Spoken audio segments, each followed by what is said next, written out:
for joining us on the Nikki Maduro Show. I am Nikki Maduro. She is Kim McAllister, and I have my old fashioned that has been made by my lovely husband to cheers the fact that the bitch is gone. All right, so ding dong, the witch is dead. The wicked we are witch is dead. extremely happy. We will be getting into obviously the war in Iran and the messaging from the White House, but I am telling you people, I yelled yes when I heard that Kristi Noem has been fired from the Department of Homeland Security. Before we get to that, please click the thumbs up button for Kristi Noem being fired and loving this show. And of course, as always, thank you for being here and supporting the show. We are 100% crowdfunded. So if you love the show and you love to celebrate things like Kristi Noem being fired, please support the show in any way you can. We love PayPal. We love Patreon. So if you can click down below and support us in any way, we really do appreciate it. And of course, the super chat and super stickers are live. So if you want to have your comment read live on the show, please donate there as well. Okay. I mean, I'm taking a sip. I'll also take a sip. I mean, she was teeing herself up to get fired. I mean, she was absolutely teeing herself up. So we're going to have a bunch of videos. I'm going to start with this little roundup from CBS, but then we're going to have longer clips because I wanted to start with it because it starts with the friggin' ad. Okay. Now this is, what was it? $200 million ad campaign that just got her in a buttload of trouble. And just look at her ass on this ad. Okay, how many gazillions? $220 million to watch her rat or horsey near in North Dakota or whatever? Come on. I'm Kristi Noem. Secretary Noem's claims about these ads appear to have been the final straw for President Trump. Leave now. If you don't, we will find you and we will deport you. The $220 million ad campaign began airing last year. Some of that money went to a company run by the husband of Noem's former spokesperson. I did not have anything to do with picking those contractors. Sure. Noem was grilled about the pricey ads at a Senate hearing this week. Correct. They worked with OMB. Yes. He did. Yes. Trump disputed that today. Oh, come on, CBS. Don't screw us now. Don't screw us now. You bunch of Trumpsters. Okay, well, that's CBS for you. Anyways, well, okay, so that's honestly, I really just wanted to show the ad, the $220 million ad. And Trump did dispute it. And I think right there, that was the nail. Trump is like, do not say, you know what? I actually believe her. I bet he did. I bet he wasn't paying attention. You know what I mean? I bet he was like, yeah, sure, do whatever you need to send out the message that I'm going to deport all these friggin' people. Do you think that Trump is paying attention? You know what I mean? Like, he's just sending out the message of deport, and do it any way you want to. He's not paying attention to the fact that ICE training is being slashed. He's not paying attention to any of this crap. So I wouldn't put it past him to not pay attention to how much is being spent on ad campaigns. But the fact that what was it, a handful of days that it was contracted out to a friend of a friend? Yeah. 8 days. And she has connections to that. I mean, if anybody doesn't think that's a huge grift, come on. Right. Here's what she said, Nikki. Here's her message. I'm going to stop after each of these bullet points so that you can give your little comment, your refutation of her assumptions here, her claims. She thanked Trump for her new appointment as a special envoy to the Shield of the Americas. Okay, first off, the freaking name, the Shield of the Americas. Where in the holy hell did he get this name? I saw one person that was saying like he must have watched the Avengers movie and just came up with this freaking name. To protect the Western Hemisphere. Listen, when you're attacking countries right and left, dropping missiles and bombs, apparently we need the Golden Dome and the Shield of the Americas because I'm sure that we're not the most popular country in the world right now. But did you also feel like he's just going to send her somewhere? You're going to the going to the Amazon jungle. Leave, go be the Shield. No, I don't know. I just thought the name was we're going to find out apparently on Saturday in Florida. He's going to have a press conference where he's supposed to explain what the hell the shield of the Americas actually is. Okay, go ahead. She boasted of her historic accomplishments. Okay, we delivered, she said, the most secure border in American history. 3 million illegal aliens have left the United States. My ass. My ass. Okay. I would That's, say I'm not, that's all I'm going to say about that. I would say at what hideous cost to the American and people. How many and people US did you citizens. kill? How many Right. people did you kill? That's the 3 cost. that were like the most. How many American citizens did you arrest? Yeah. How many people did you rough up? Exactly. And how many much pain did you cause? How many kids did you scare the hell out of? Exactly. Next thing she says, we have located 145,000 children. Have you? FEMA delivered disaster relief at a 100% faster rate. No, they did not. There are states still waiting for their disaster money. Months and months after the disasters. It has been like the slowest rollout ever. They're waiting for disaster relief in the fires in Southern California. In Texas, her having to sign off on everything while she signs off on her $200 million commercial. Like that. Yeah, it meant that the disaster relief was delayed as children were being carried down rivers and historic flooding. Exactly. Sorry, Kristi, that's a thumbs down. Just because you say it doesn't make it true, but okay. We ushered in the golden age of travel. What? Are you talking about when all the planes kept crashing? Like, when did the golden age of travel happen? I mean, people hate flying right now. Absolutely hate flying. And remember when Trump started? Like, all the planes kept having problems. Nobody wanted to fly. And we saved the American taxpayer $13 billion. Give me a freaking break. You keep charging us tariffs. we revitalized the U.S. Coast Guard. Oh my God. These are the things that she is putting a feather in her cap on the way out. Whatever. I mean, she's as fake as her face. You know what I mean? Like, I'm pleased. I'm happy. It couldn't have happened to a worse person, because she's awful. And this is not political when I say this. She is a person that has called American citizens who died unjustly domestic terrorists and with no investigations. Yeah, and refused to apologize. Even when she knows she's wrong. Yeah. Yesterday, she's the day before, person. Stuck by it. Yeah. Horrible person. She's a horrible person. So, she can kick rocks, and she killed a puppy. Like, she's just an awful person. So she sweeps in to this position. And it seems to me that the moment she takes her seat has done nothing for the American people and everything to enrich herself. Well, that's the Trump administration in a nutshell. From contracts, from her plane, taking advantage of her position. She lives out on a U.S. military base. She claims it's for her own safety and that she pays rent to live there. I feel like she's been a scammer the whole time. But she's one of them. She's one exactly. of them. And she's taking Corey Lewandowski with her, which is really nice. That's bye. It's another scumbag. Louise, thank you so much for the $5 super sticker. Shield of the Americas, Space Force, Operation Epic Fury, Board of Peace, etc. Who's coming up with this crap? Stanley's ghost? No, Trump watches too much television. I'm telling you, the guy is insane. It is. I mean, it's okay. We're going to get into the war in just a moment because that's another thing. But I want you to play that video of Tom Tillis going off on Noem, because there's a lot of valid concerns about her on her way out as well. Like, this is not normal. What she was talking about and how she was behaving. And these are things also to keep in mind with the new Mullen, the new DHS person as well.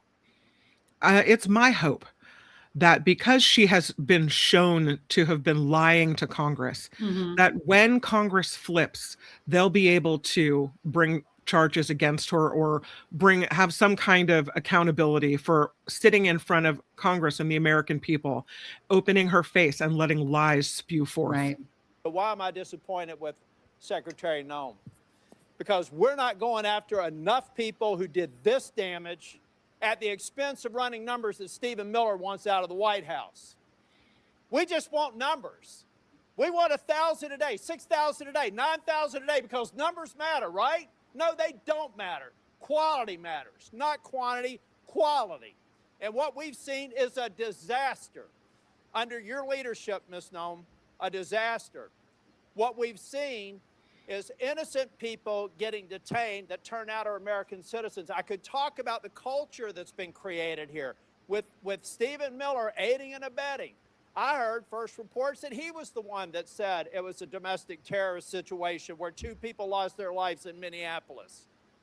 I've heard that report. Maybe you can refute it. I don't know that we'll have time for you to respond because I'm giving you a performance evaluation here. I'm not looking for a response. That's right. And I'm saying, Ms. Noem, that time after time after time I've been disappointed. But before I get back to looking at the vicious people that did this damage to these families, I want to talk a minute about FEMA. You have a policy right now that anything over $100,000 has to go through your desk for approval. I asked my staff, because I'm a management consultant, I don't try to do cheap shots in here, but the facts do not lie. This is your administration for FEMA response. This is President Trump's first administration. Which one would you like to have? If you're a state that has a $60 billion disaster, your biggest disaster in South Dakota that I can tell that when you were an elected official was about $500 million. So 1/100th of this single storm where thousands of people are hurting in North Carolina and you're just barely catching up. This is what competent FEMA leadership looks like. This is what incompetent FEMA leadership looks like. And people are hurting in Western North Carolina from the most significant storm they've ever experienced. This is what we need more of. I'm convinced you can't do it. If you're requesting a review of $100,000 and up, then it begs the question, why? Why would you be involved in that? Why would that be a policy? And in a minute, I'll ask about some people that are involved, some special government employees. Why are they involved in it? Thank you. Senator. No. Yeah, That I just think that Tom Tillis makes a lot of good points. And I understand what 510 Mad Dog is saying. I mean, there's a lot of Republicans that are not going for re-election that are speaking really strongly about, things they don't like about the Trump administration. And I get it. And then are also still supporting a lot of the things about the Trump administration. But it's the points that he's making that I'm happy to hear. You know what I mean? And the reason why I'm happy to hear them is because the points are being made leading up to the midterms. And either it's going to keep Republican voters at home or it's going to change their friggin' minds. And that's what I like. You know what I mean? So it's going to be interesting. All of these points, all of these things happening are going to impact voting. So he was not the only Republican to lay into her because her leadership, you call it that, has been hideously, egregiously awful. So I think it was part of the thing that led up to her, like multiple things that led up to her being released to become an envoy for the Shield of America, is all of the Republican backlash. I mean, I don't think Trump cares what the Democrats have to say about Kristi Noem, but when his own party and his own people are being paid attention to, and Fox News and the crazies over there are starting to run the GOP being critical of his cabinet people, then maybe you get a little bit of traction. So yes, Tom Tillis, wasn't he one that just voted to not block Trump from dropping further bombs on Iran? Well, I mean, so there's a lot of things to say. He's going to go along the party lines on most things. But lately, with the Epstein files and with Kristi Noem, at least he's been a voice. At least he found a backbone on his way out the door that allows him to exit with a little bit of dignity in at least telling the truth. I mean, I get it. He's retiring this coming term, makes it easier to be righteous. Right. A lot of people do this, right? It's like all of a sudden you're like, now I can say all the things you probably wanted to say before. Look, I can't imagine that the Republicans that voted along with Trump, all of them really supported his policies. I've said it time and again. They just wanted to keep their damn job. That's it.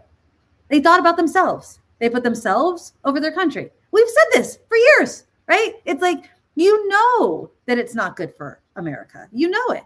And yet. So now all of a sudden you're not going to run again. And all of a sudden you're like, yeah, that's not good. You're like, yeah, it hasn't been good for a while. Now the War Powers Act. That's an interesting one. Now, a lot of people are saying, what is Congress doing, right? So the rules technically are, if we're going to speak about the rules, the president has 60 days where he can basically be at war without congressional approval. And then Congress is supposed to do something. And I have been getting Licardo's written.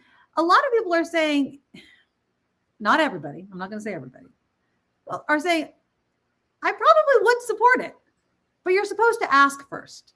You get what I'm saying? This is the problem I have. Congress abdicating what they're supposed to do to the president. Now, he's not the first president to do this. He's not the first president to, make sort of moves against other countries like this.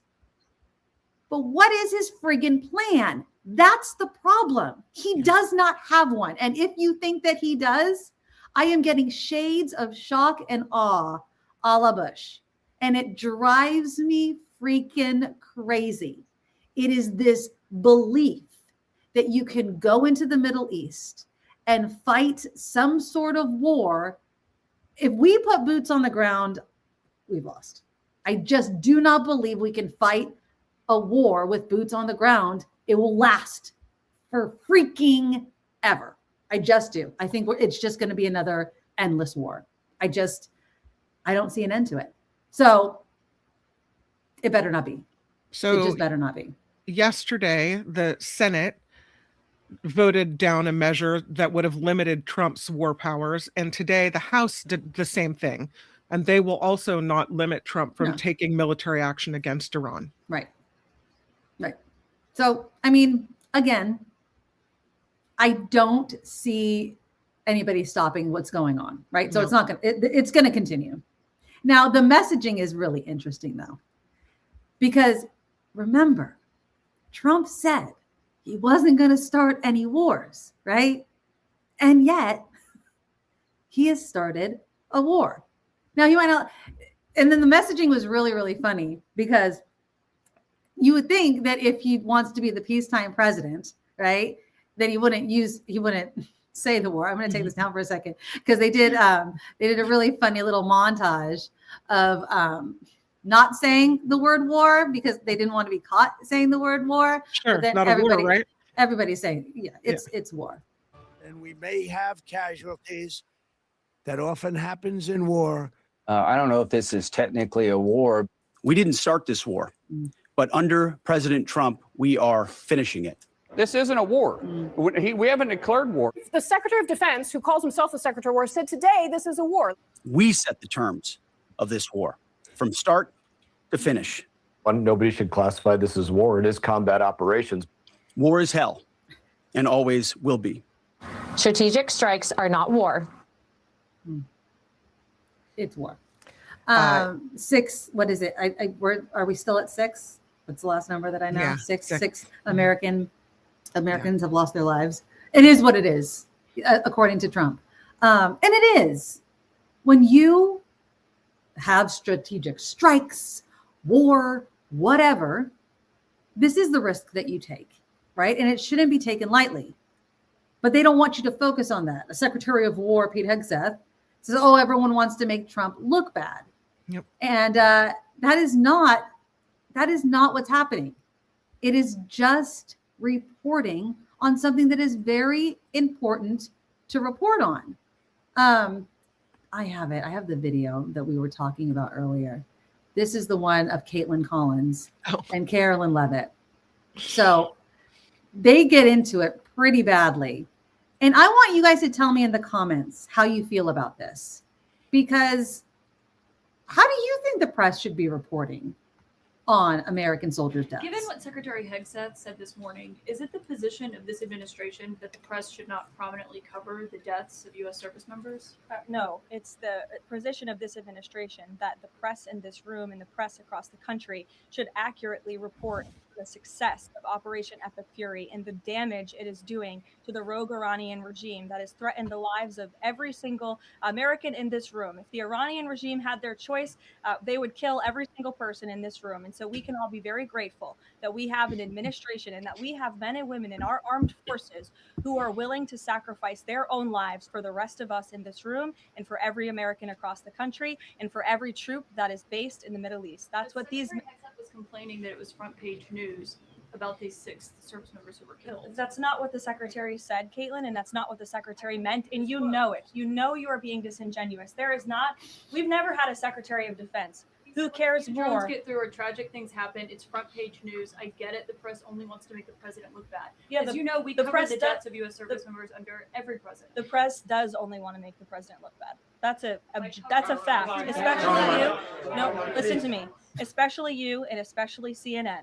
And the Secretary of Defense cares deeply about our war fighters and our men and women in uniform. He travels all across this country to meet with them, to connect with them, and your network has hardly ever probably reported on that. You also had the chairman of the Joint Chiefs, Chairman Kane, who's a brave patriot, standing alongside the secretary at the Pentagon this morning, again expressing his condolences to these families. And I just told you that the President of the United States will be attending their dignified transfer. So please, That's not making the president look bad. That's showcasing that. We expect you to cover that as you should. We expect you to cover that as you should, Caitlin. But you and your network know that you take every single thing this administration says and tries to use it to make the president look bad. That is an objectable fact. I don't think covering troop deaths is trying to make If you're trying to argue right now that CNN's overwhelming coverage is not negative of President Donald Trump, I think the American people would tend to agree, and your ratings would tend to disagree with that as well. So thoughts? I don't think that it's appropriate for the White House spokesperson to tell the media what they should be and should not be covering. I think we ask the questions, you ask the answers, we decide what to report on, and that's that. But you cannot be taken seriously when you tell reporters, focus on the success of Operation Epic Fury and don't talk about the war dead. That's a bunch of baloney right there. I mean, I think it's more telling that when the administration sees headlines about American casualties, that they see it as negative news. It's just what's reported. You know what I mean? Like, and I will also say this, Trump speaks in a way that draws the negative attention. Yeah. Past presidents don't say that's the way it is. Okay? Sorry, buddy. You talk flippantly like that, it makes headlines. It's the media's job to point out and to hold the president and lawmakers accountable. You know, and listen, if everything's hunky-dory, the story might be America's never had it better, right? Right. But there's always something. There's always something to talk about. It just so happens that in this particular administration, there's more than something. Right. And I'm sorry, like we talk about being media savvy. And I will say with all of the years that Donald Trump has had in front of the media, with the media, he has never improved his ability to tone it down. He loves it. He loves speaking off the cuff. Well, the consequence of that, when you're talking about American soldiers' lives being lost, is that it sounds flippant when you say, that's the way it is. Okay? Sorry. That is, in some people's opinion, awful to say. It makes me wonder who's really in charge when you have a president who can go from war dead to drapes. And I know this video is a couple days old, but I haven't had the opportunity to ask your opinion on it. So let's give it a couple seconds. We have a lot of great service members here with us too in this beautiful building. Isn't it beautiful? We're adding on to the building a little bit. We're improving the building. See that nice drape? When that comes down right now, you see a very, very deep hole. But in about a year and a half from now, you're going to see a very, very beautiful building. And there's your entrance to it right there. In fact, it looks so nice, I think I'll save money on the doors because it can't get more beautiful than that. I picked those drapes in my first term. I always like gold, but I think we can save a lot of money. I just saved curtains. But, and it'll be spectacular. It'll be the most beautiful ball. I believe it because I built many of them. Is the video muted? So many people are saying muted. What's muted? Can somebody hear me? I don't hear that something was hearing the video. Could you hear Trump? I could hear the video. What's being muted, guys? I don't know why you guys are saying muted. Maybe they're muting Trump because they don't want to hear Trump. I don't know. Explain it in the comments. He is an unserious person. Yeah. Unserious person. So who's in charge there? You got Yoho over here talking about the drapes. Meanwhile, he's dropping bombs on countries. American service members are being returned home in coffins. Yeah. What's going on in Washington, D.C.? Is this what you guys voted for? Is that what we want? No. It's interesting. And I understand that things happen at the same time. Like a president's a busy man, right? Like, you got to do this, you got to do that. I just remember past presidents, and I'm not even going to talk about Obama. Let's talk about W, right? Mm-hmm. I always have this image in my head of like the podium and that long walk. Mm-hmm. Like it's a serious speech I'm going to be giving to the American people. Right. It's a prepared speech. It's serious. It's conveying an emotion because people's lives are on the line. There's families of service members that are watching, that know their children are out there, that want to know that the president, who is putting their children's lives on the line, gives a shit.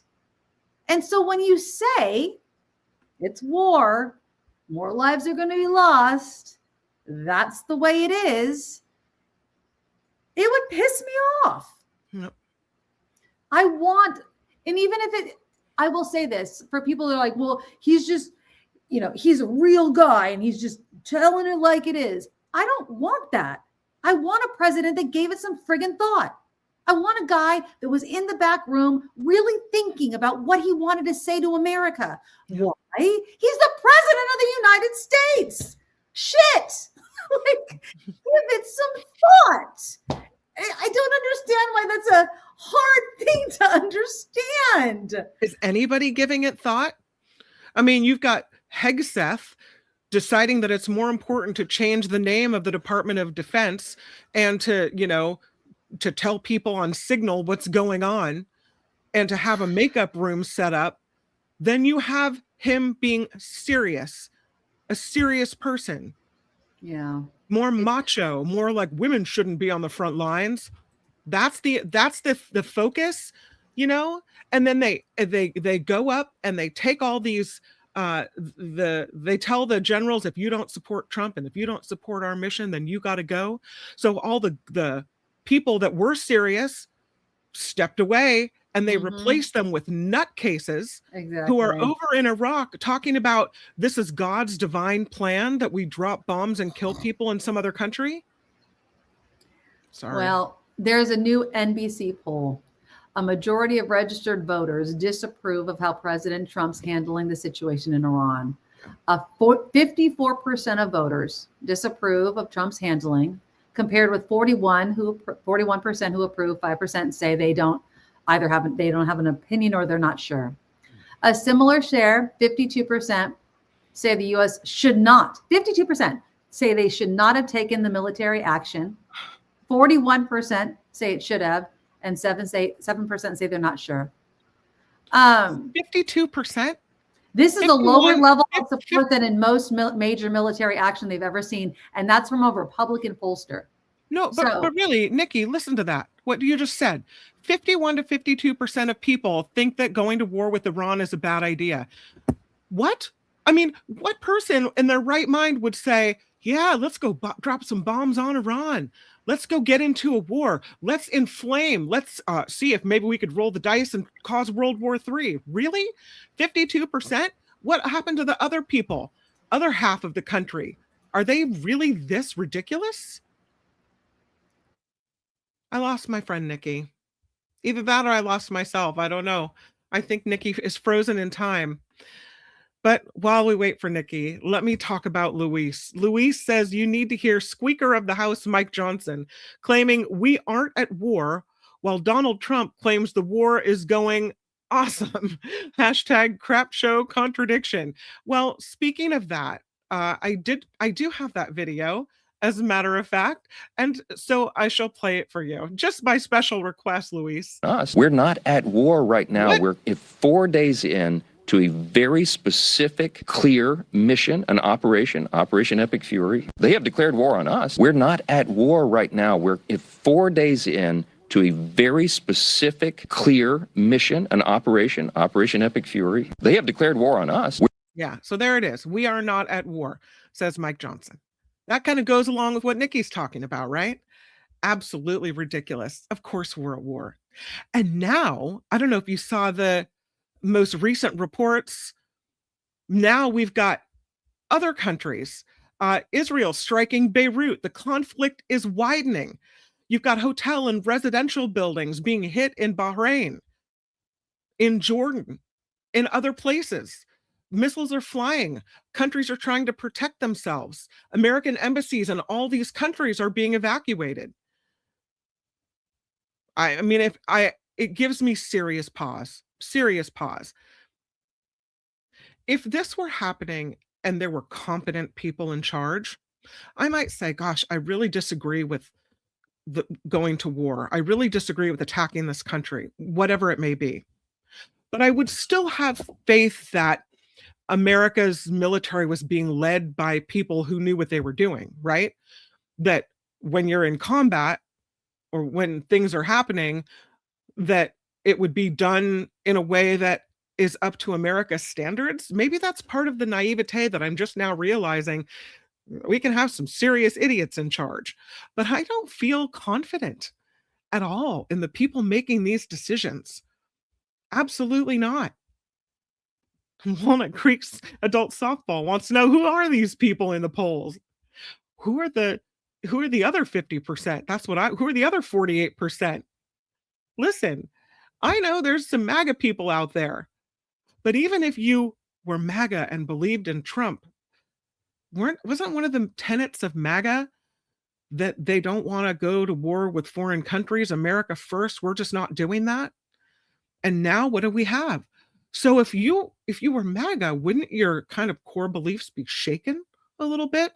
Wouldn't you be having some serious self-doubt and thinking, maybe I'm gonna back away slowly from this whole Trump thing?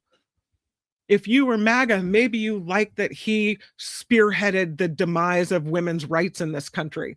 Maybe you like that he's getting rid of the brown folk.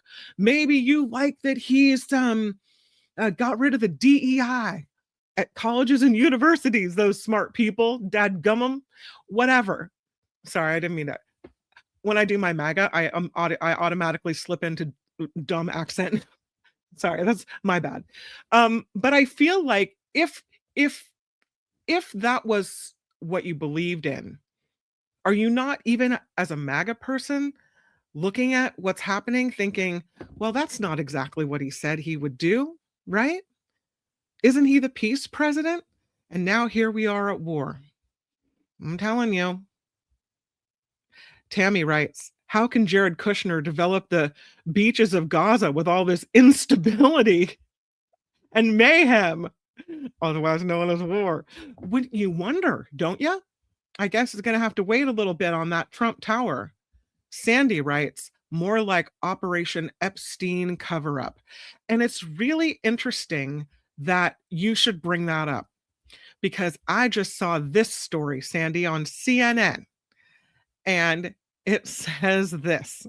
See if I can bring up the picture. It says the memos on allegations related to the Trump sex abuse allegation are being posted. Justice Department posts FBI interview memos related to the Trump sex abuse allegation. Interesting. One wonders if perhaps they knew something like this was coming, right? One wonders. Now, I don't necessarily think, again, could be me being naive, that they would bomb a country completely as a distraction and a diversion to the Epstein files and to these sex abuse allegations being now made public. But it's really strange that this would pop up at the same time. And it's page 2 and not page 1. If we weren't bombing Iran, you better believe it would be page 1. So is there something to what Sandy says? What do you think? Tell me in the chat. Is the Iran war a distraction from the Epstein files? Didn't Trump say we obliterated the nuclear capability of Iran? Didn't he say that we had done that? Clearly we haven't, because if he felt some kind of attack was imminent, or if he felt their nuclear weapons program had been rebuilt that fast, would we have dropped bombs? Does that go along to the conclusion that this is an Epstein file sex abuse memo cover-up? What do you think? What say ye? Yep, says Gordon. Totally a distraction, says Ricky. Gordon says it's a distraction. Yes, that's what happened. Hard to see how the Justice Department could avoid releasing these missing memos once they were discovered missing. Yeah. Liz, yes, it's a distraction. What the F did 45 do? Kevin thinks it's a distraction. Everyone have seen Wag the Dog. That's the script that Trump is working from. Yes, it's a distraction, says Nancy, for sure.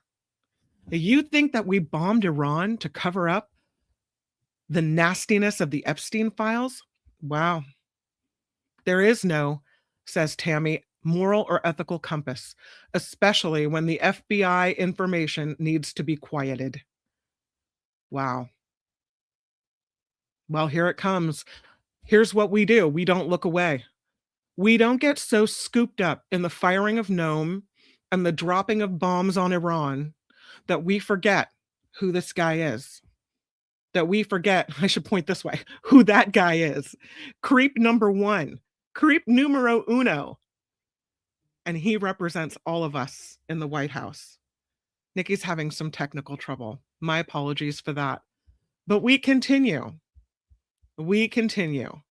Because we're not looking away. But there it is. There it is. And you know what? I don't know about you, but I'm feeling more and more icked out by Trump the more and more I learn. Mindy says Trump starts a war to distract from the Epstein files. Crazy, she writes. Bondi holds a lot of info on Trump. What'll it cost to keep her quiet? Yeah, I don't know. They're all creeps, says Mindy.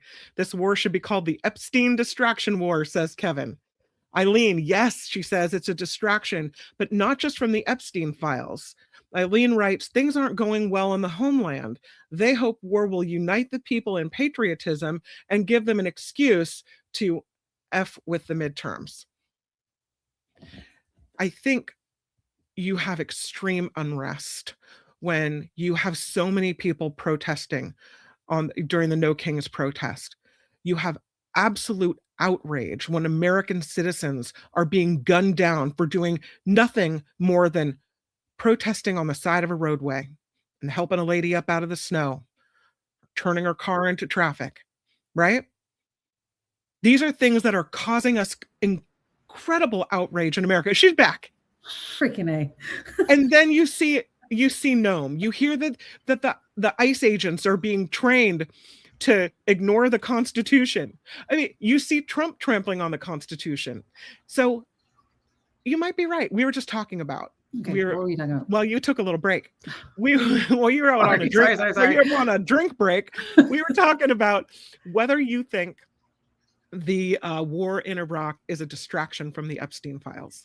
Oh, well, there couldn't be a better one, right? Mm-hmm. I would say, I mean, gosh, there's nothing. Well, This is an interesting question because a lot of people are saying war jumpstarts the economy, right? But I don't think that that's going to be true in this case because of Trump's automatic 15% tariff that is just going to decimate everything for Americans.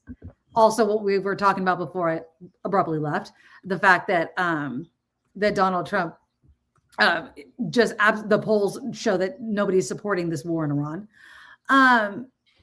Yeah. Who's talking about the Epstein files right now? I mean, honestly, like we should constantly be talking about the Epstein files. I was saying, don't look away. I was just showing this headline. Let's check this out. Justice Department posts FBI interview memos related to Trump's sex abuse allegation. How interesting is it that it came out at the same time as the first week that we've started this Operation Epic Disaster, right? I guess we can walk and chew gum. You know what I mean? Like we can do both. And there's also this, we can't also forget this large coalition of Republicans and MAGA that are pissed about this war, that don't even want to focus on this war.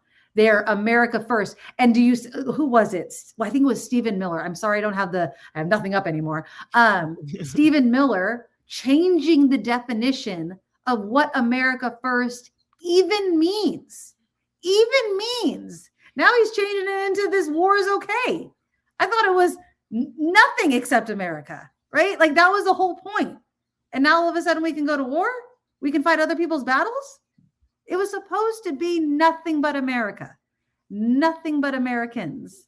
And their definition of what America was, an American was very kind of, America small. First, Nikki, America first. Come on.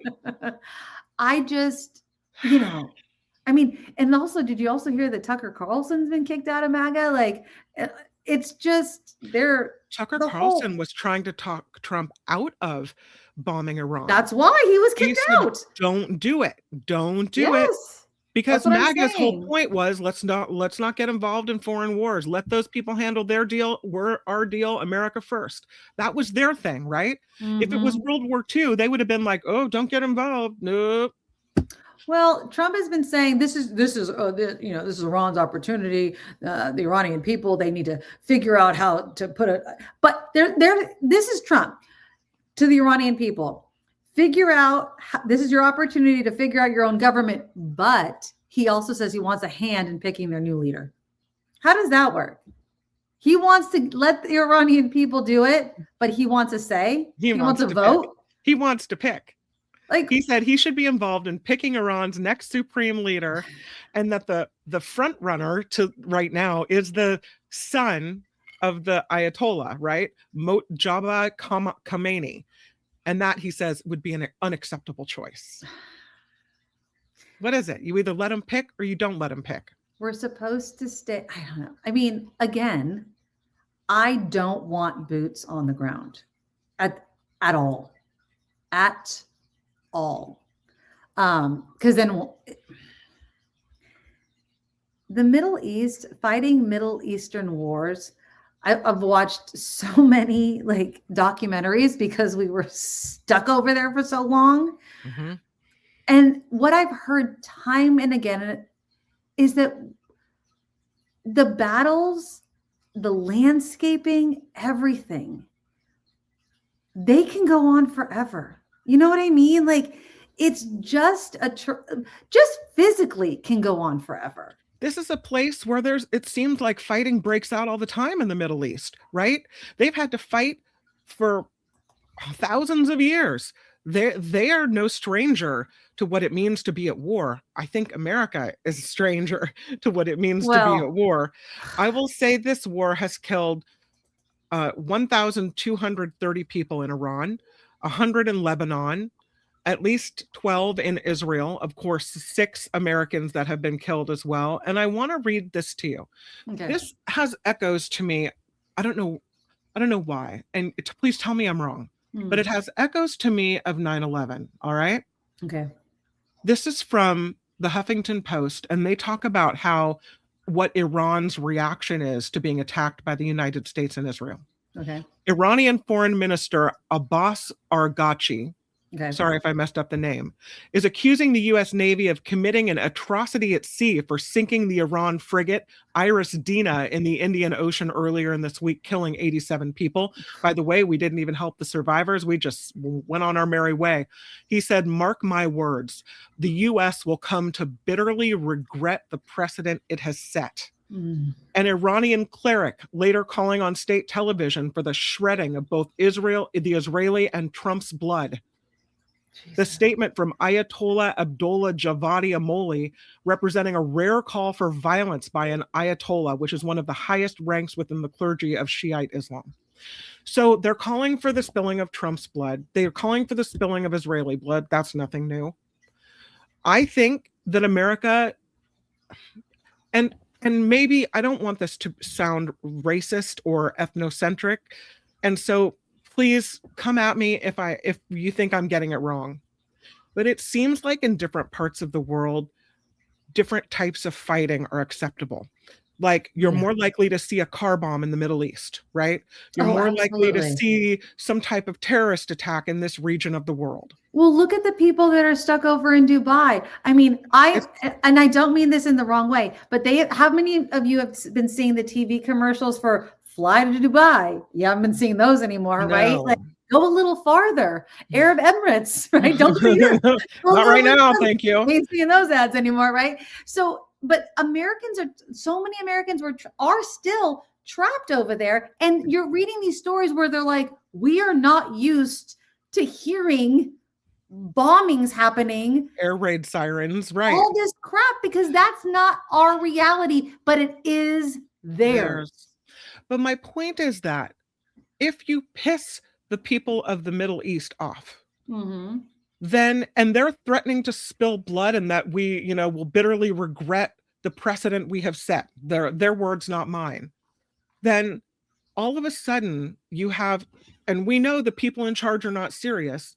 Do you trust Kash Patel, Trump, and Pete Hegseth to protect us from a terrorist attack in America?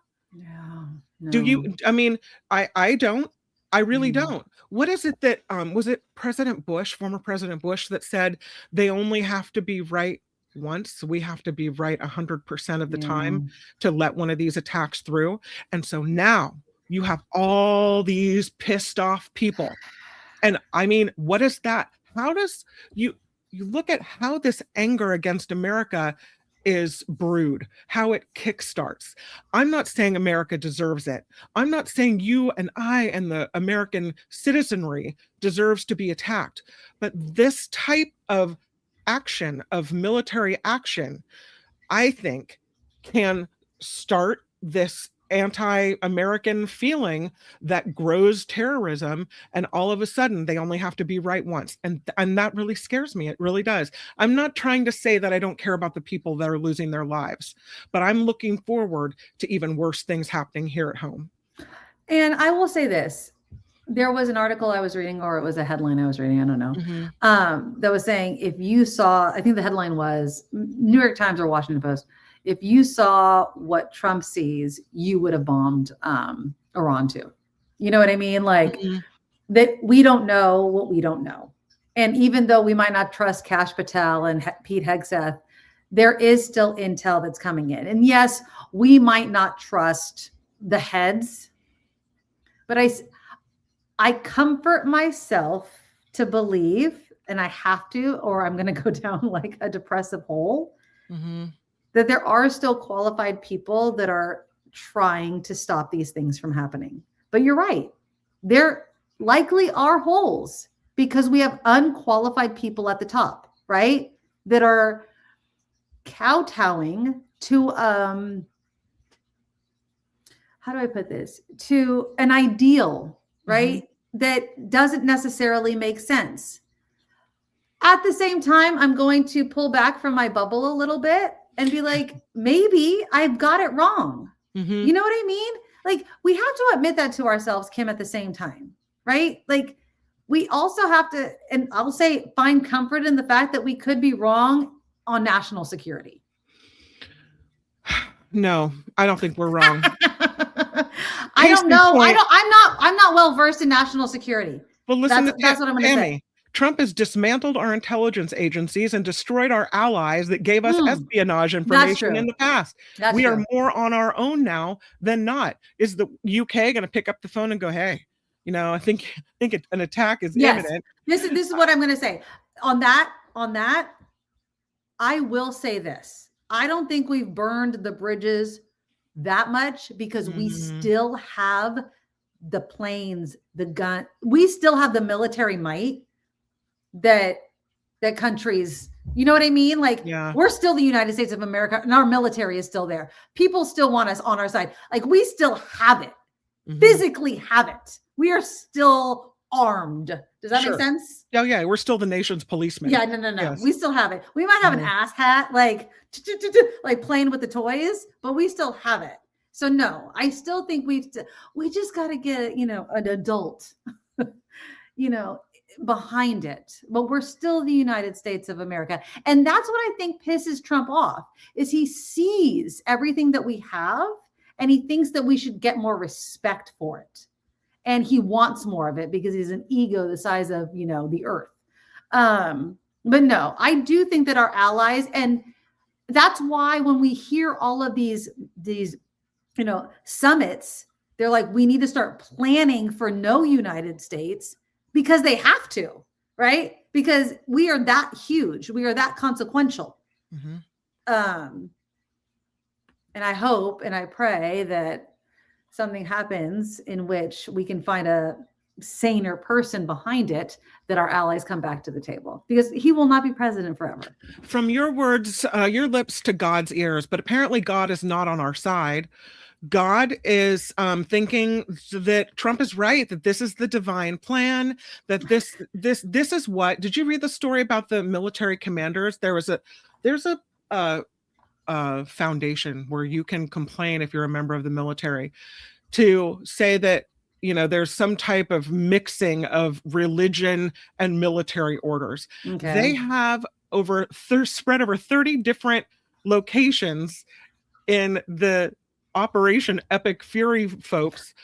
The complaints are pouring in to this foundation saying our commanders are telling us that attacking Iran is God's divine plan, that the rivers will be full of blood of so-and-so and such, that this is all, part of the whole thing that we're supposed to do if we believe in God, all of this. Whatever.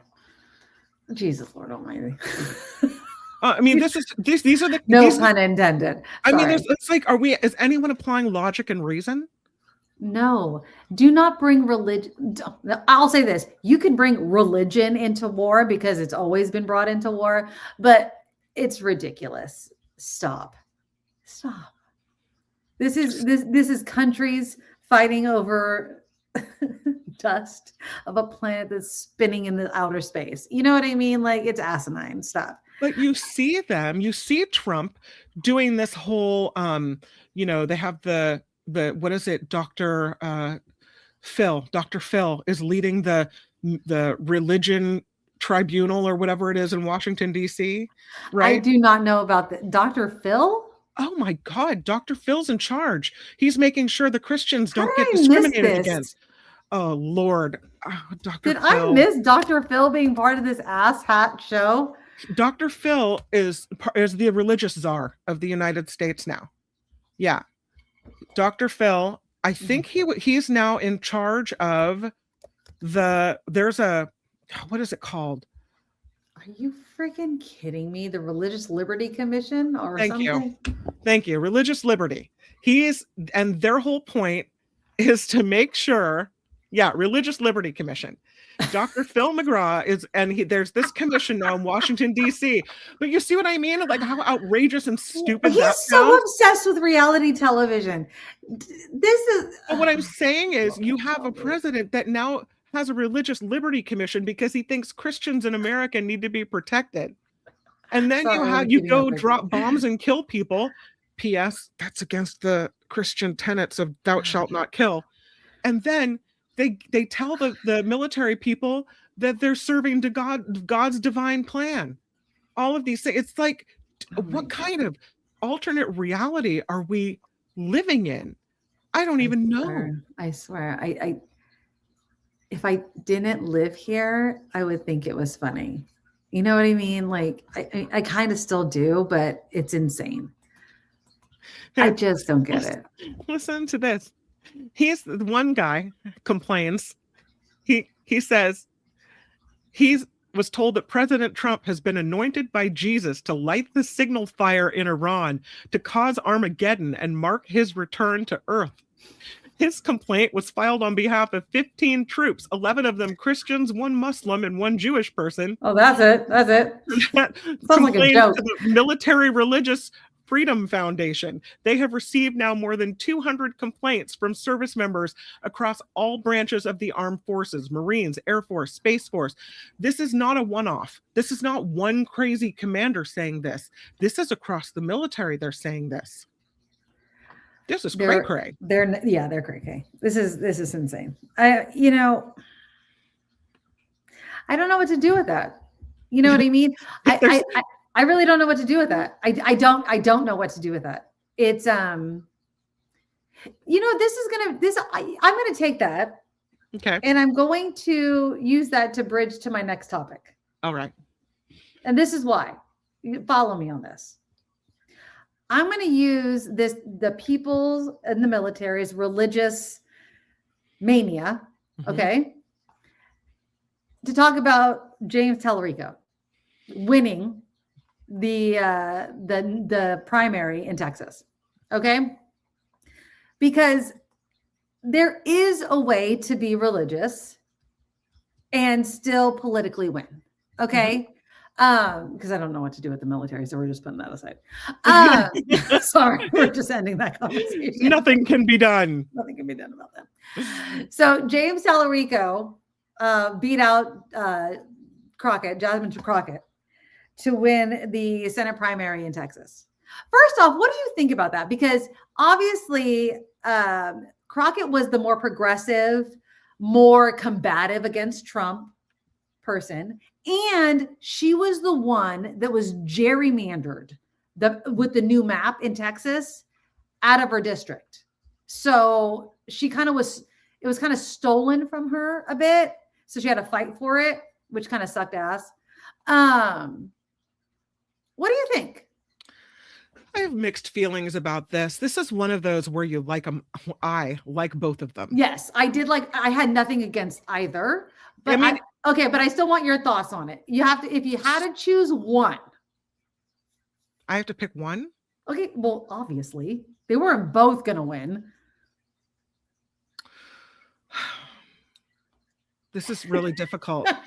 Okay. Okay, everybody, hold on. Let me know in the comments. If you were in Texas and you had to vote for one. Which one do you vote for? Which one would you vote for? You guys let me know in the comments. Okay, go, Kim. There are very few Black women in leadership roles and in the Senate. I lament that we don't have her voice now, or won't have her voice in Congress, right? She brings her own experiences. She brings a different perspective. She brings a fire. She is a different voice, and I want that. And and so while I wouldn't vote for her because she's Black, but because she brings all of that with her, and I feel like those voices need to be amplified, and that she's also, in addition to that, competent, stands for what I stand for, I want to vote for her. But knowing that she's a woman and a Black woman, and we saw what happened to Hillary, and we saw what happened to Kamala, and the chance that she's going to be the president is very low. And I think this guy, Talarico, has I'm looking at one of the upcoming presidents of the United States in that guy. Oh, you really think so? Huh? Oh, yeah. Wow. Okay. He appeals to the crazy white folks that believe in God. He has a way of getting through and cracking through. And he seems to be a decent fellow. And I think he will appeal to those people that would not vote for a woman or a woman of color. Right. So which person would I vote for if I was a Texan? this would be difficult because I don't want to slap down his career when his trajectory is on the rise, but I really like her a lot, and I think she needs to have her voice heard. I think I would have voted for Crockett. That's my vote. Okay, so I'm going to say a couple of things about what you said. Crockett is young. She is not going anywhere. Okay, so, and neither is Talarico. Like, they're both young, in my opinion, especially politically. Jeez Lord. And I like Crockett, but I think your concerns about her, especially in Texas, are very valid. I think that it would be very easy for her opponents to take her down. You know what I mean? She's a Trump opponent. Anybody in Texas that doesn't like her is just going to have so much. Her opponent on the Republican side is going to have so much ammo. You know what I mean? And while I think that, remember she had that commercial where it was just Trump's voice talking about her, which was very effective on one hand. People in Texas that like Trump, that's not going to get through to them. You know what I mean? And that's what you need if you're going to flip Texas. Yeah. Flipping Texas is huge. It's what, 88? Yeah. 1988 was the last time, I think I got that right, since we've had a Democratic senator. Think about that. Think about how long ago that was. Okay? So this is not an easy task to do. Now, I like Jasmine Crockett. Everything you said about her, I 100% agree. And it sucks that we live in this world because you keep giving me my Pete Buttigieg freaking medicine that I don't like. Okay? You're preaching to the choir. I am 100% in your camp. Yes. Okay. But James Talarico, he has things that will appeal to Texans. Okay.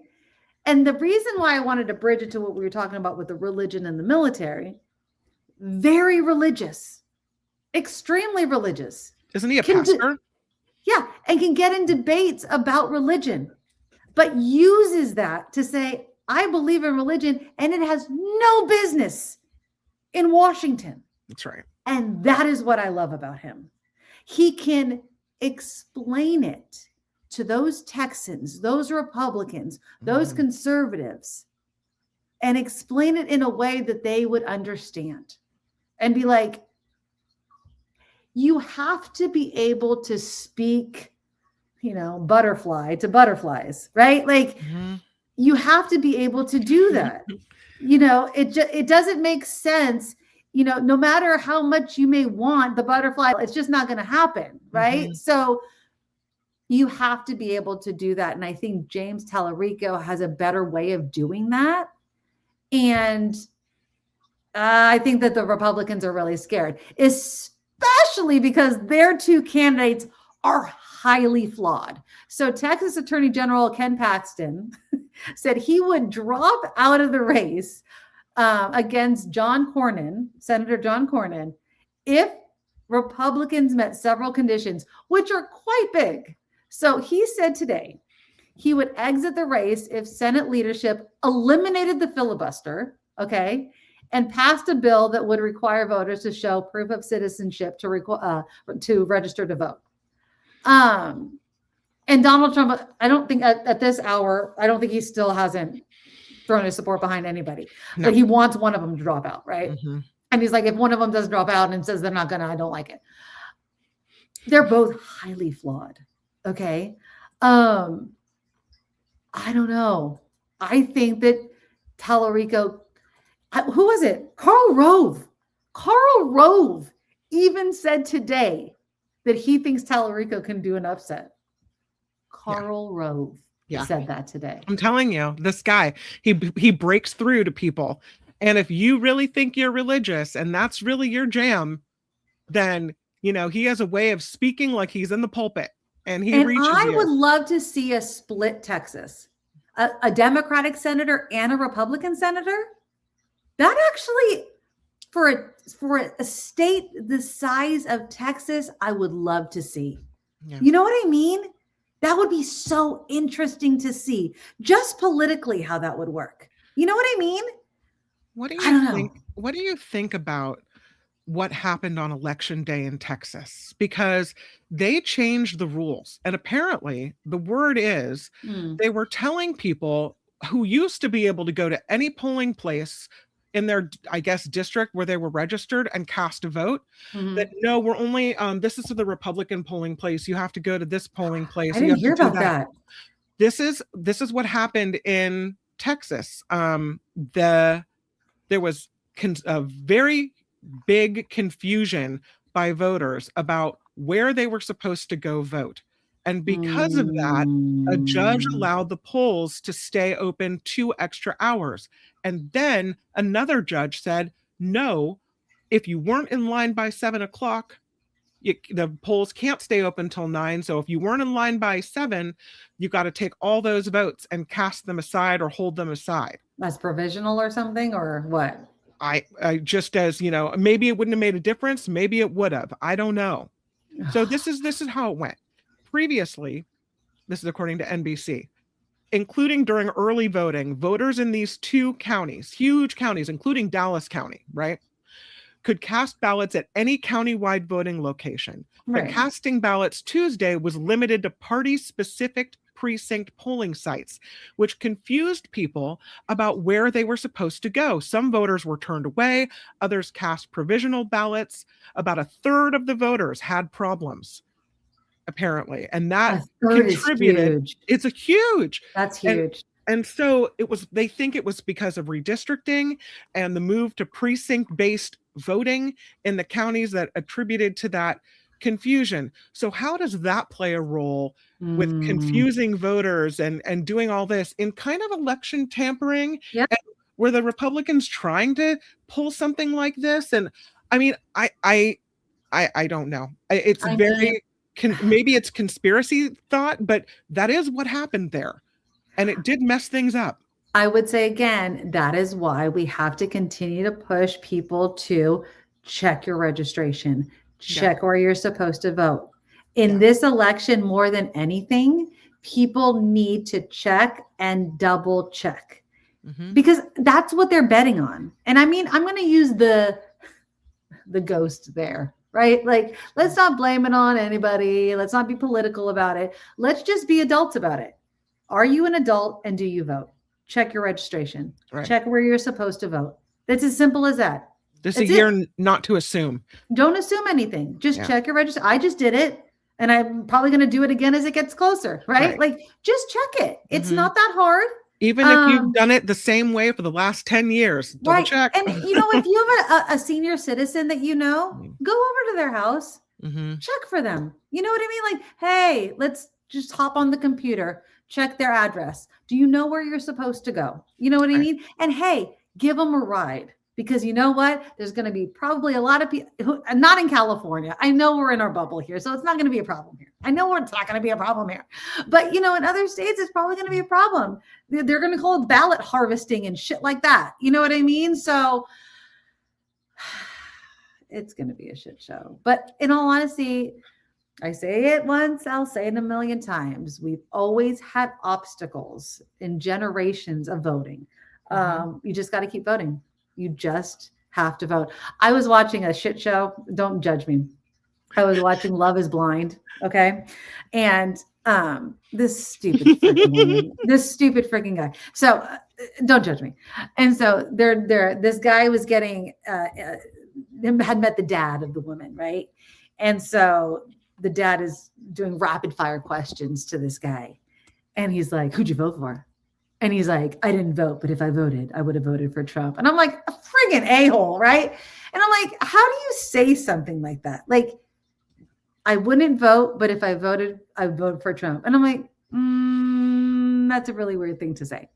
But again, just make sure you're an educated voter and the people in your life know what the hell they're doing. It just matters. I want to say thank you to someone really quick though. Harry, thank you for your donation. A Kimikaze and a Maduro mule back. Love this show. Thank you, Harry. Woohoo! Thank you. Now, here's a question about, is this what democracy looks like? California's Democratic chair has called for governor candidates without a viable path to drop out of the race. The leader of the Democratic Party has called on candidates to drop out in an open letter. It says it's a jungle primary where candidates from all parties compete in the same primary, and the top 2 vote getters advance to the general election. We all know that. And he said the possibility could lower voter turnout in the state for races that are critical to Democrats to win control of the House. The final deadline for candidates to run is June 2nd. So he wants people to drop out. Who chooses that? What do you mean? Who chooses who should drop out? Well, they would just remove themselves from the ballot. Well, that's a way to give up faith in yourself. Who's to say that the underdog isn't going to come from behind and win the whole thing? Well, that's why I'm asking the question. Like, so again, I mean, you can see there's polling right now, like who's polling ahead. And sure. So if like Mahan and who is the top poll getter right now? Let me see. Okay, so let's see. So we have Swalwell, Porter, Becerra, Vegosa, Steyer, Thurman, Betty Yee, and Mahan. Okay. And then we have on the Republican side, the Riverside County Sheriff Chad Bianco, TV personality Steve Hilton leading the pack. I don't know if I have a poll right here, but it seems that's a lot of people. It seems rather anti-democratic. Now, I think that if you don't have a lot of money and you see yourself not winning, you know, then you got to make your own choices, but don't tell people to drop out. Let people make their own decisions. It's up to the voters. That we have a primary for a reason, for a purpose. You know, This is not let's elect the elite. This is everybody who wants to throw their hat in the ring. Well, I think what they're saying is if you narrow the field of Democrats, then there won't be a Republican candidate at all. Does that make sense? Well, isn't there always a one Republican and one No, Democrat it's the top 2 vote getters. Ticket? Oh, the top 2 vote getters. Okay. I don't know. I guess it could be a strategy, but it seems like I want the choice as a voter. I want to look at the ballot full of people and go, who do I like the best? Yes, they should drop out if they have no shot, says Eileen. We could be faced with having 2 Republicans as the only ones on the ticket the way California is set up. Because if all the Democratic voters... Am I not understanding it? Well, because... Explain it to me like I'm okay, so there's so many Democrats running. Right. So the Democratic vote is split amongst so many people, and it's the top 2. So all the Republicans vote for, let's say, you know, the sheriff. So he gets a ton of votes.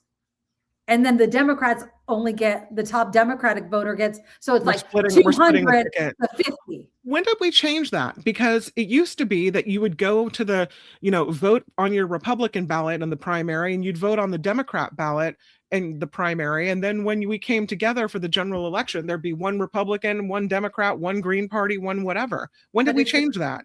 But it's the top 2. So obviously, if you're a Republican, you're going to vote for the Republican on the ballot. Well, right? sure. So all the Republicans in California have 2 choices. But don't we weed that out in the primary? That's what we're talking about. Yeah. So between the 2 candidates, one's going to win, right? So he's going to get most of the votes. But because we have so many Democrats, it's going to be a little amount of votes for the top getter, right? Is this because we don't split the primary ballots anymore? That all of the candidates are on the primary ballot? I'm sorry, what? You used to have a Republican ballot and a Democratic ballot in the primary. Right. Do we not do it that way anymore? I don't think so. Okay. I'm going to double check right now. I'm behind the times over here. I don't know. I think you had, because you could do no party preference, right? I'm even surprising myself. I think Democrats can get anyone. I could be wrong about this. You can select one. Like I was declined to state, and then I would request the ballot that I wanted. I feel like Democrats can get anyone. I don't know. Let me know in the comments. 2 top highest vote getters that'll be on the November ballot. Somewhere along the line, I guess we changed it or something. If that's the case, then I think you got to play the game to make sure that you get the person that that has the best shot at winning. Because no, I don't want to end up with who was that baseball player that ran last time? That ran for Senate. I don't want to end up with that guy in charge. Yeah, the top two candidates open primary does not play candidates. Yeah, Ren says everyone gets the same ballot. Okay, so everyone gets the same ballot. So let's just take 100. Let's just take 100 voters, right? Yeah. And so 50. So let's go 50-50, right? So 50 go to the Republican candidates, but those 50 are split, 25, let's say, 30-20, right? 30-20. But then all on the other side are split very small numbers. Yeah. They don't even reach 20. Yeah. Then it's going to be 2 Republicans. Oh, yeah. You see got what to I'm play saying? the game. You got to play the game. So that's the worry, is that the 2 Republicans together are going to have higher numbers than all of these Democrats. Yeah. That's the worry. Ren says, I just called a party office about this and how everyone gets the same ballot, and the top 2 go on to November. So you're right. I'm behind the times on this. So yeah. Yeah. Harry says it's a jungle primary. Top vote getters move on to the main election. Yeah. So we basically want to make sure that the Republicans don't get together most of the votes. Mm-hmm. Wow, it changed in 2012. Apparently I'm just catching on. You just vote for Democrats. You don't even pay attention to the other side. But yeah, but again, if you had to choose, okay, so then now I'm going to ask this question. If you had to choose out of all of the Democrats, yeah, who are we choosing? I know, obviously I'm keeping Porter. Do you think Steyer should stay? He's paying for it all on his own, but he's a billionaire. No. You'd kick Steyer out? I do. Yeah, you're out. I want what's his name? East Bay Congressman. I want him. Swalwell? Yeah. I want Swalwell. So you want Swalwell, Porter. Yeah. Swalwell, Porter. Who else? So we have Swalwell, Porter. We have Javier Becerra, the former Health and Human Services Secretary. No. Former LA Mayor Antonio Villaraigosa. No. Steyer, Tony Thurmond, the former superintendent of public instruction. No. Betty Yee is former state controller, and then San Jose Mayor Matt Mahan. I just don't think he has enough experience. I know somebody was asking earlier what I think about him. I just don't think. I understand the appeal. I'm going to say this. I understand the appeal. I understand the bridge because I love him as mayor. You know what? I think he should stay mayor for a little bit longer. I like him as mayor. Stay mayor a bit longer. I will say he has the backing of a lot of Silicon Valley people, and so he could probably tap into a lot of money. I think he needs a little bit more experience, and I actually think he's doing a good job as mayor. So just stay as mayor. Get a little bit more experience.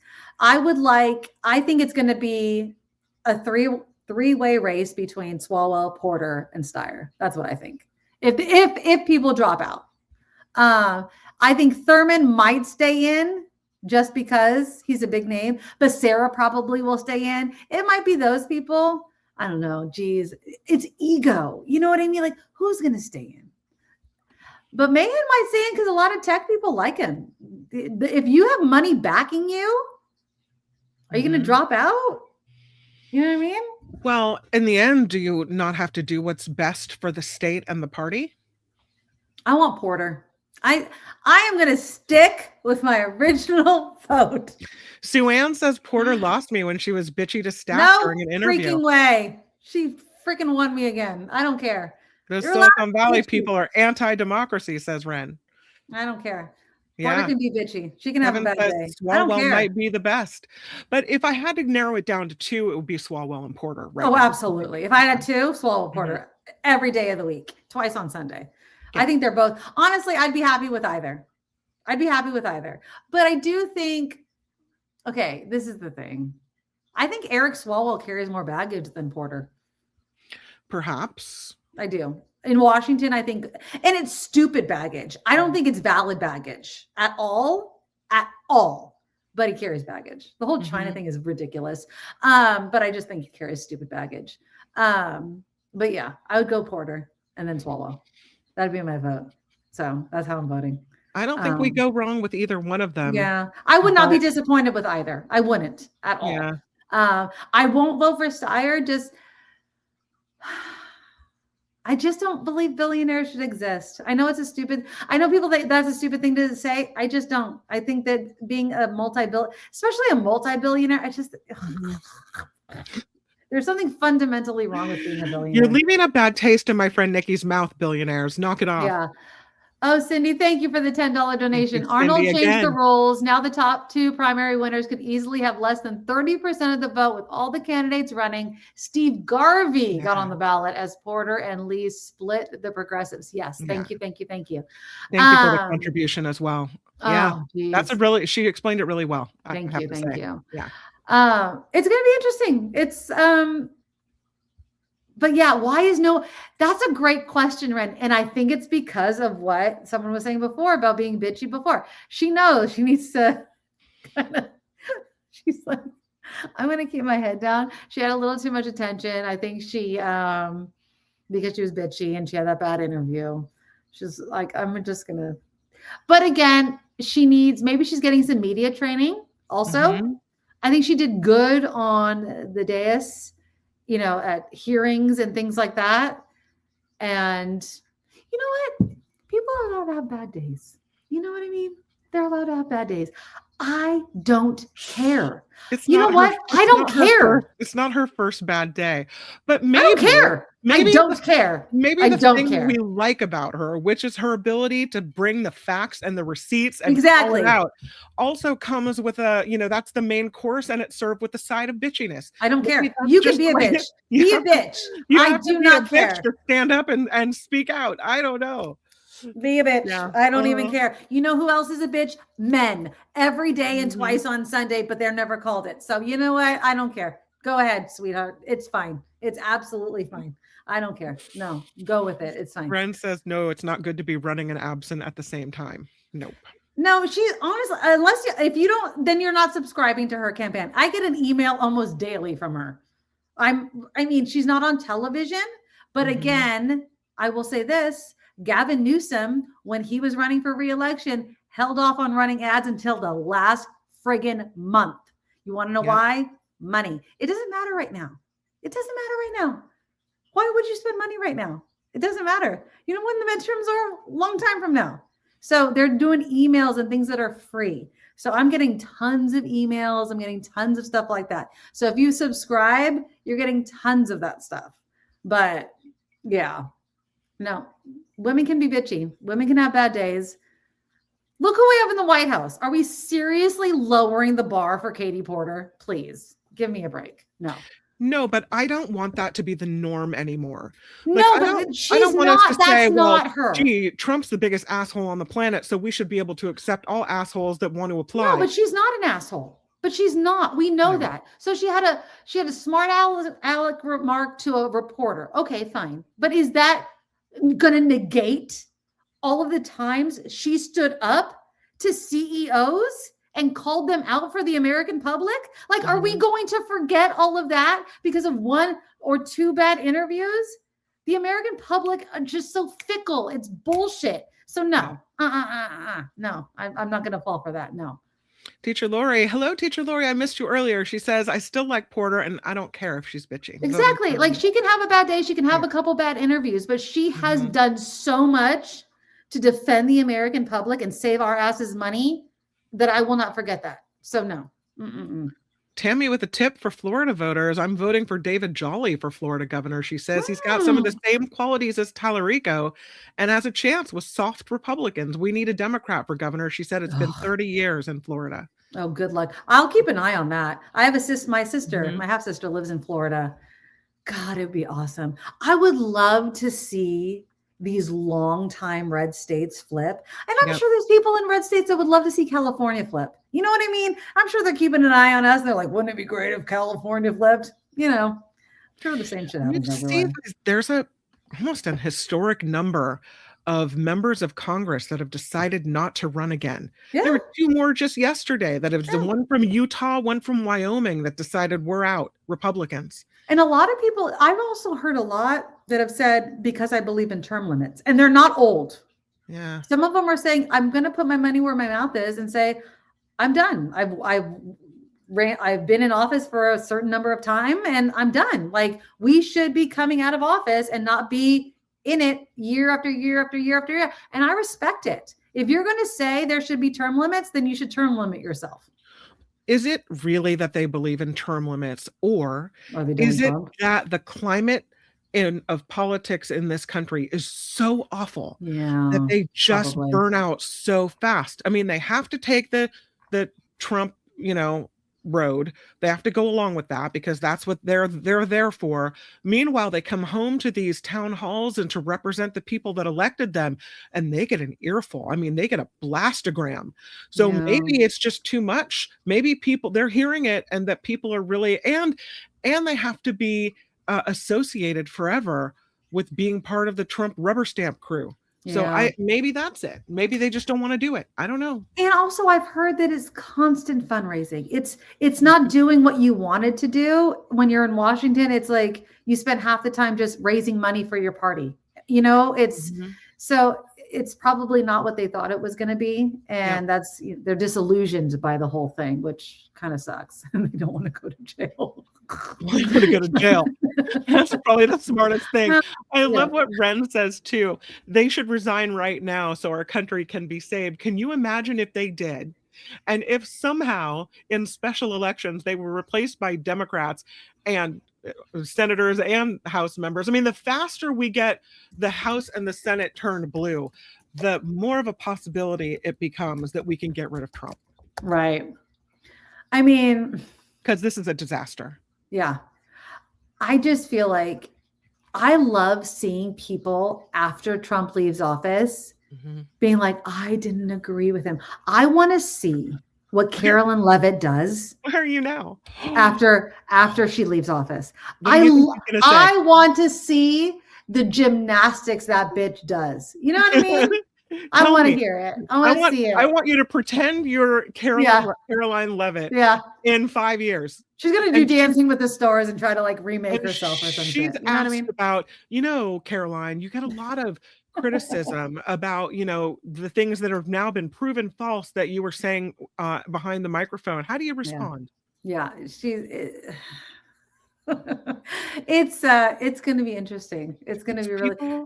These people don't get, Nikki, that history is going to catch up with them. Yeah, exactly. And their family and because of their digital footprint and the proof left behind, their ancestors will be humiliated by the fact that they are associated with these people at all in the coming generations. This is my hope. Yeah, well, history is forever. History is absolutely forever. Okay, let's lighten things up as our last story. Do you know what happens on Sunday? No, what happens? The most annoying thing ever. It's not St. Patrick's Day yet, is it? It's Sunday would be. What's the most annoying thing ever? Another. What happens on Sunday, people? Or I guess it happens Saturday, technically. No, Saturday night. March 7th? Daylight savings. Is it daylight savings already? Oh. So, but there is a bill that's even more annoying. Did you see this? The Daylight Saving Act of 2026 calls for our clocks to slide forward just a half hour from where they are now.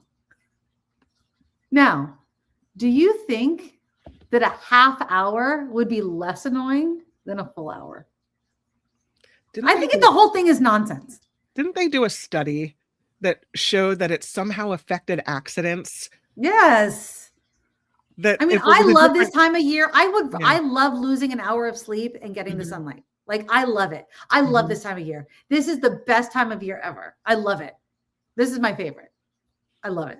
I'm so happy that the sun's going to be out longer. It makes me so freaking happy. I never want to change our clock. Once we change our clocks, I never want to change it back. Yeah. Ever, ever, ever, ever, ever, ever. This is what I love this time of year. Right now. Well, not now, but after we change it. In a couple of weeks. Yeah, whatever. Yeah, this is what I like.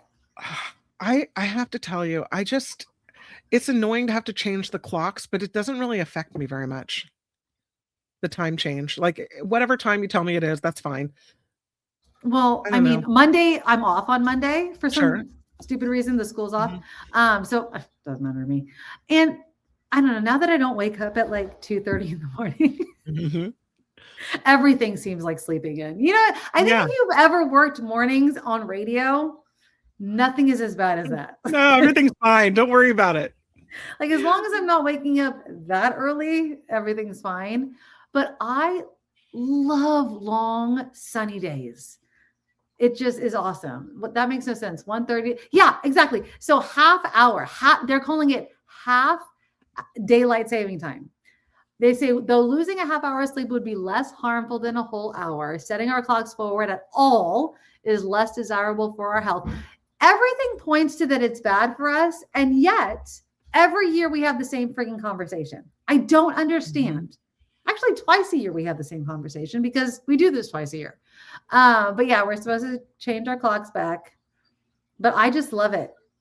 I love the fact that I think we're not going to have sunset before 7 o'clock. I love it. I love it. It's so nice. I love it. I love it. I love it. I love it. I love it. And here comes all the Easter baskets and the spring flowers. When the kids were little, I hated the time change. The sleep schedules got all messed up. Buy blackout curtains. That's what I did. I remember when Marley was a baby, that the first thing before she was born, I bought blackout curtains. It didn't matter what time of day it was. Like, it could be 2 o'clock in the afternoon. It was nighttime in her bedroom. Easy peasy, lemon squeezy. Like, what the hell? It's done. Like, I don't understand this concept of, oh, the kid, just shut the curtains. It's fine. Yeah, the clock next to, obviously our cell phones change. I actually used to have, and it's just until I moved into this house that I'm in right now that I stopped using my analog bedside clock. And it's only because I didn't have a plug that worked with it, but I loved it. I did love it. Now I use my phone. I actually don't like using my phone. It's kind of annoying. I like using my phone because I use my YouTube sound things, but other than that, I don't really like it. It usually takes me, this is embarrassing, about 1 or 2 months to become so annoyed that the clock in my car is an hour earlier or an hour later. Change it immediately. Then I finally look up, and every year I forget the instructions about what buttons to push and how I'm supposed to change it. And I'm like Googling Toyota Highlander. You haven't figured it out. 2008. How do you change it? You're silly. You're silly. I love daylight saving. I swear to God, she's like, I hate dark in the morning though.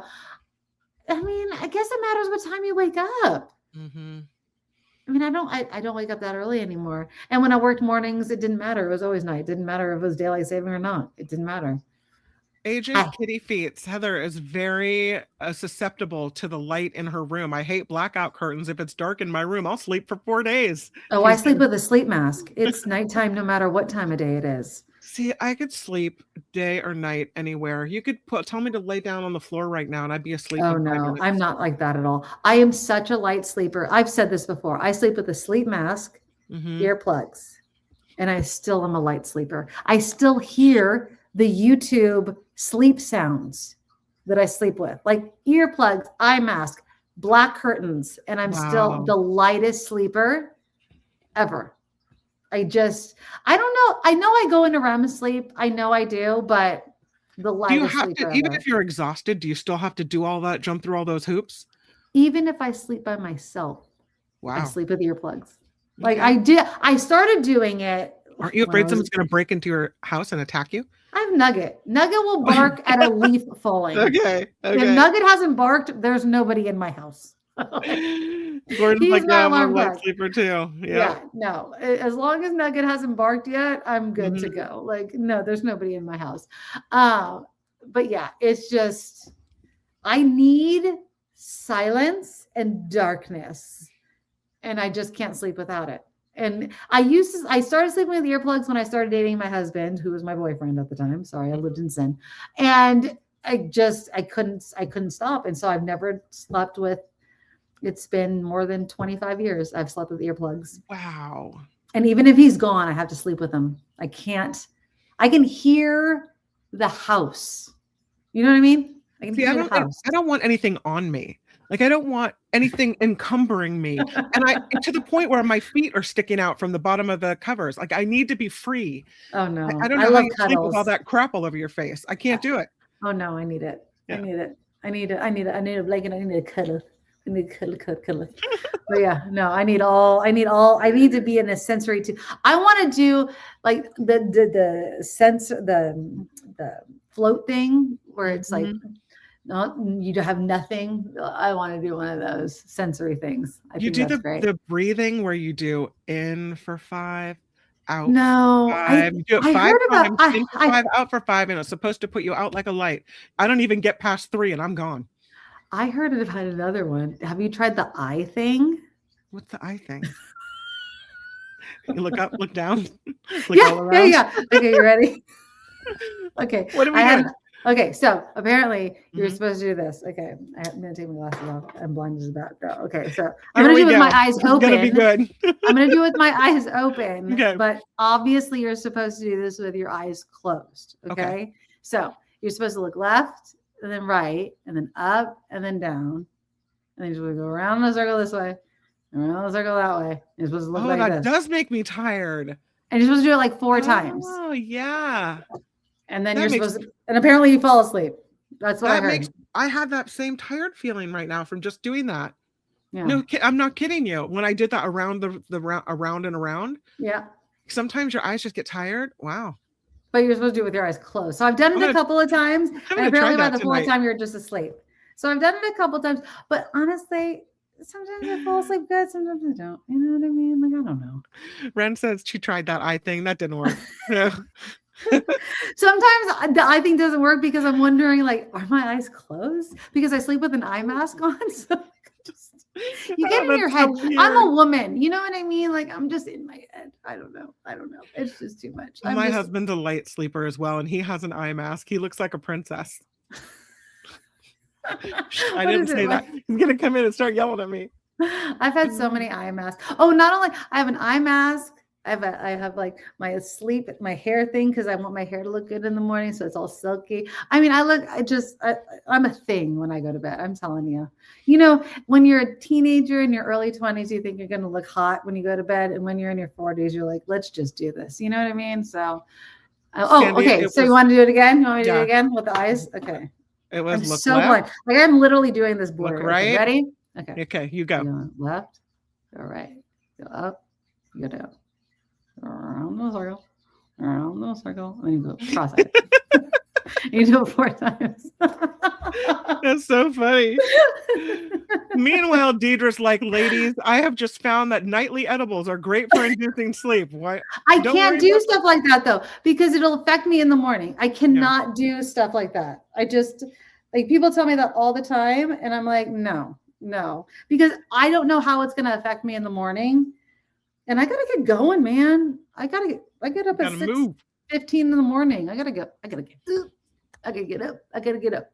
All right, let's say some thank yous, Kim. We got some thank yous to do. Louise, thank you for the $5 donation, not just once, but twice. Thank you, Harry, for the $5 donation as well. And Cindy came in with a $10 donation and the education about our elections. So yeah. That was very helpful, Cindy, because clearly I missed the memo. I missed the voter memo. She's just been voting in 2012, like, not even knowing how to do it. She's just been filling in the bubbles, not even understanding how to do it. You guys, we love being here every week. So if you want to see us every week get drunk and talk about the news, please support our show. So we are 100% crowdfunded. If you can support us, we love PayPal. We love Patreon. All the ways to support us are at the bottom of the show. TheNikkiMadoroshow.com is how you can find us on PayPal, Patreon, all those ways. And we accept super stickers and super chats, even if the show isn't live. So thank you for all of you that support us. We love being here every single week with you guys because it's just too much fun. Okay, so we will be back next week, 5 o'clock Pacific. Be here live because it's more fun when we're here live. So we love you. All right. I love you guys. All right, we will see you. We love you. Bye. Nikki, you're all so awesome. You're proud, like a beautiful person. You're also the best. I really can't rest. You're all so awesome. Wow. Okay.